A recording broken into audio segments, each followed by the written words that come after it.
शंकर भगवान की जय। शिव महापुराण की जय। अवंतिकाया विहितावतारं मुक्तिप्रदानाय सज्जनानां। मुक्तिप्रदानाय सज्जनानाम्। अकाल मृत्यु परिरक्षनाथं वन्दे महाकाल महासुरेशं। वन्दे महाकाल महासुरेशं। बोले महाकाल राजा की जय। काशीपति विश्वनाथ भगवान की जय। आज हम चंचुला की कथा सुनेंगे। पहले हमने कथा का महत्व के बारे में सुना था। दूसरे पार्ट में हमने देवराज की कथा सुनी थी, जो ब्राह्मण समाज में अधम ब्राह्मण हुआ है और उसकी मुक्ति का सुना था। आज हम चंचुला की कथा सुनेंगे। हम प्रवेश करते हैं। एक पुष्कर नाम का ग्राम था। वहाँ पर ब्राह्मण रहते थे। का कर्म ब्राह्मणों का नहीं था। कुमार्गी थे, गलत कर्म करते थे, लोगों को लूटना मारना। अब जिस ग्राम के ब्राह्मण ऐसे होंगे तो वहाँ के दूसरे लोग कैसे होंगे। वो भी ब्राह्मणों के भांति उसी प्रकार थे। तो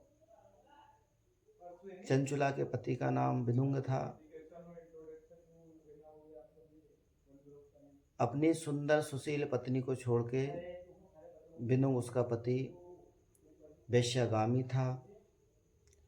और पति सुंदर सुशील थी, पतिव्रता थी। पर जब पति के ऐसे कुकर्म देखे और पति को वैश्यागामी देख के वह भी गलत रास्ते पर चल देती है। पराया पुरुषों के साथ में, जार पुरुषों के साथ में संबंध करती है। एक दिन पति देख लेता है, उसको मारपीट लगाता है, मारता है। तो पत्नी उसको कहती है कि आप करते हो वो सही है, मैंने करा तो वो गलत है। तो इसमें बिनुंग को समझ आया। उसने बोला कि ठीक है, यदि तुझे भी करना है तो कर, परंतु करती है तो कुछ धन ले लिया कर, जिससे हम दोनों का घर चलता रहेगा।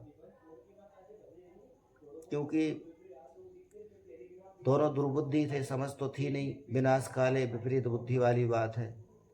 यहाँ पर एक दूसरे को समझाना चाहिए, पर उसको उल्टा ज्ञान दे दिया। इससे पत्नी भी बड़ी प्रसन्न हुई और इस प्रकार उनका काम चलता रहा।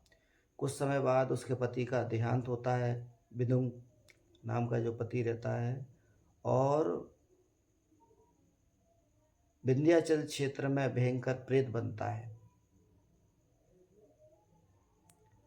यहाँ चंचुला अपने पुत्र आदि के साथ रहती है, क्योंकि अवस्था दुर्बल हो जाती है और पुत्रों के साथ रहती है। एक दिन भाई बंधुओं के साथ में किसी पर्व के समय पे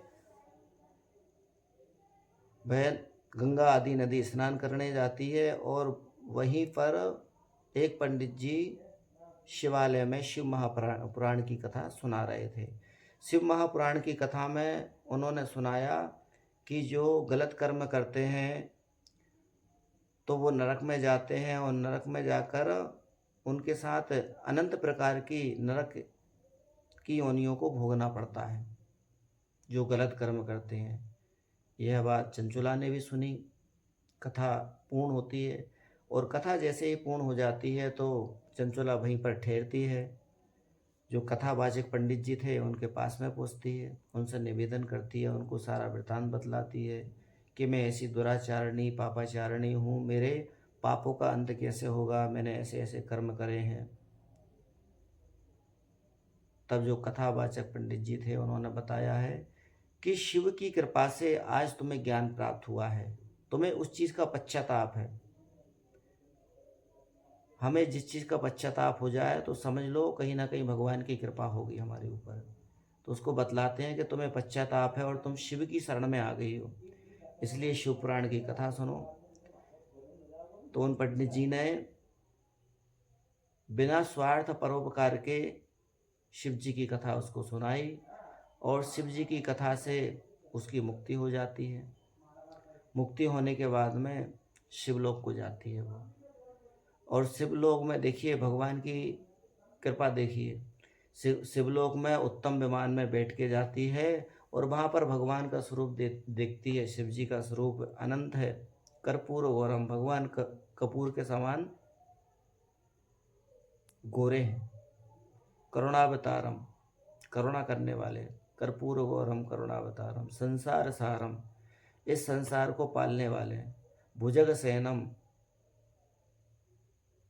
इस प्रकार उसने शिव जी और बामंग में पार्वती जी को देखा, प्रणाम किया। फिर भगवान की कृपा से चंचुला नाम की जो स्त्री रहती है वो माता पार्वती की प्रिय सखी बन जाती है।